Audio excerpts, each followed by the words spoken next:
Local health boards take over the role of primary care trusts in England to allow local people more say over service provision. Okay. Right. Crime, justice and immigration. Again, the vast majority of this is based in England and Wales. Justice is now devolved to Northern Ireland as of the beginning of the 30th, from the week beginning the 12th of April. This week basically this blog's been done.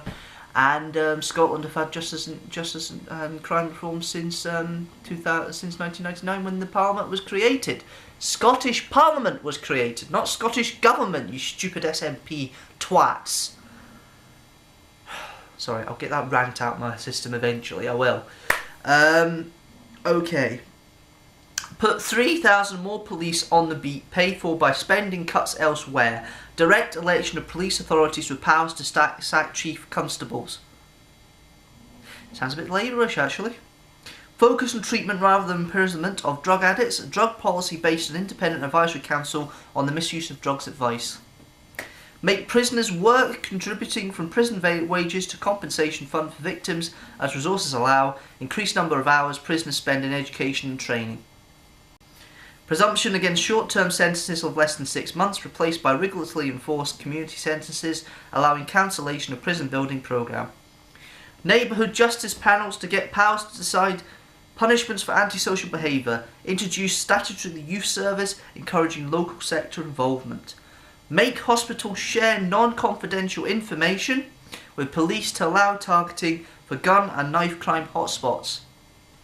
Immediately reintroduce exit checks at all ports and airports. Set up national border force with police powers and introduce regional points-based system to ensure migrants only work where needed.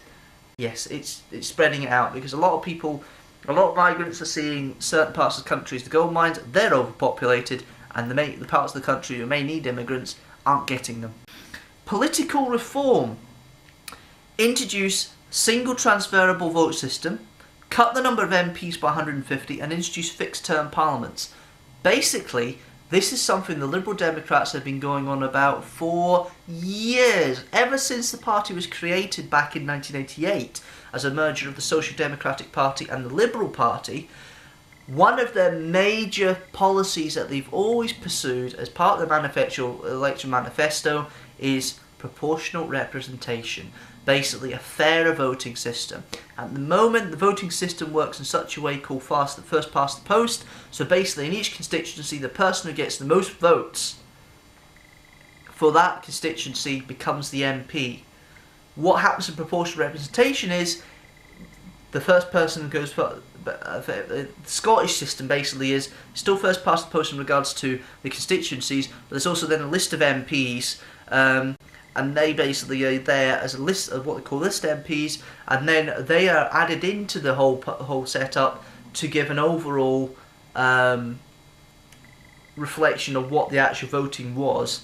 And that's why you've got a minority government of the SNP in Scotland, because they had slightly more votes than Labour, but not enough for more votes, percentage of the vote than Labour, but not enough for a majority. And that's what the proportional representation idea is. I'm not quite sure what they're trying to make here. Single transferable vote, I think basically what they mean is every vote then gives you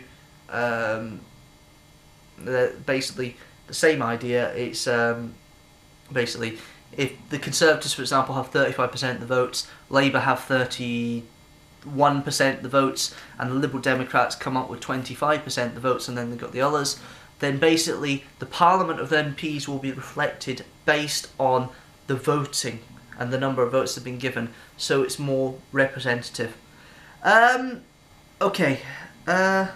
Replace the House of Lords with smaller, fully elected upper house, introduce written constitution. Fairly similar to Labour in regards to a fully elected upper house. Labour has probably got more proportional representation side. Introduce written constitution. Okay, fair enough.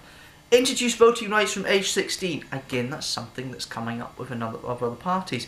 Give powers for electorate to sack MPs with break rules. Require all MPs, lords and parliamentary candidates to pay UK tax. Okay, it seems to be a fairly similar message coming across here with a couple of the parties. Introduce statutory register of lobbyists. changing ministerial code to ban ministers and officials from meeting MPs on issues where the MP is paid to lobby. Implement Calman Commission recommendations to give more power to Scottish Parliament. See, they say Scottish Parliament. SNP, you watching? Look at the manifesto of Lib Dems, they say Scottish Parliament. And turn Welsh Assembly into true Parliament with greater powers to pass laws. Fair enough, I think that'd be quite good. Review funding of Scottish, Welsh and Northern Irish governments and address status of England within the UK. At the moment, England is the only country which does not have its own parliament of sorts, even a regional basis, like North of England Parliament, a Central England Parliament, an Eastern England Parliament and a Southern England Parliament. There is none of that at the moment. Basically, all the rules are run from the UK Parliament, and England should really have the same share as the other countries.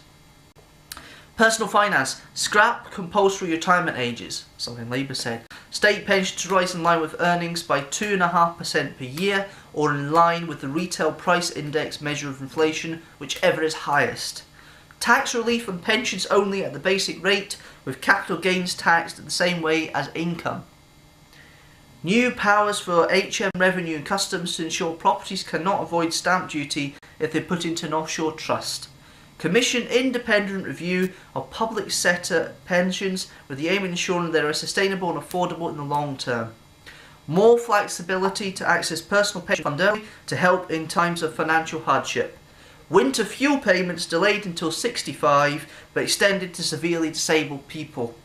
Year-long equal cashback scheme to offer 400 to install double glazing, replace an old boiler, or install microgeneration, basically renewable energies. Other things they come up. Increased pay for members of the armed forces. The only party I can see that's actually want to do that. At least equivalent to those of the starting salaries in the emergency services. So the army is getting a lot less pay than the emergency services are. Split up Royal Mail and Post Office, keeping latter in public ownership. Sell off 49% of Royal Mail, dividing rest between government and employee trust. Block new coal-fired power stations unless accompanied by the highest level of carbon capture and storage, and reject new generation of nuclear power.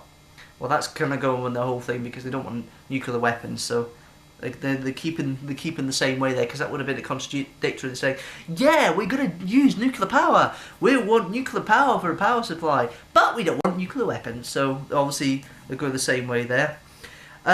Reform regional development agencies, transferring more power over economic development to councils. That's in England only. Review public sector value for money based on the National Audit Office and Commons Public Accounts Committee fundings. Okay. Invest £400 million in refurbishing shipyard. I nearly said something bad word there. Shipyards, so they can manufacture offshore wind turbines and other marine renewable energy equipment. Grants or cheap loans for renovations to bring 250,000 empty homes back into use. That's in England only. Flexible working extended to all employees. Introduce name-blind job application forms to reduce sex and race discrimination in employment, initially with companies with more than 100 employees. Cancel plans for third runway at Heathrow and other airport expansion in South East England. Tighter regulation on vehicle exhaust. End hidden charges in airline pricing. £140 million bus scrappage scheme to help firms replace polluting vehicles. Reopen regional rail lines paid for by cutting the roads budget. That's in England only.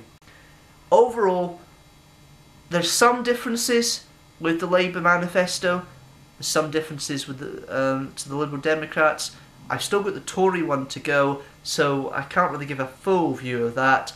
But there's policies in there that I personally like. I wouldn't necessarily say some of the policies in Labour I like. There's only one or two. There's quite a few more in here I quite like. So that's probably bending my view a bit more. But until I look into the Conservative policy in more detail and go on the next blog for the manifesto for that, I can't really give much comment. But I'm going to leave it just now. Thanks very much for watching.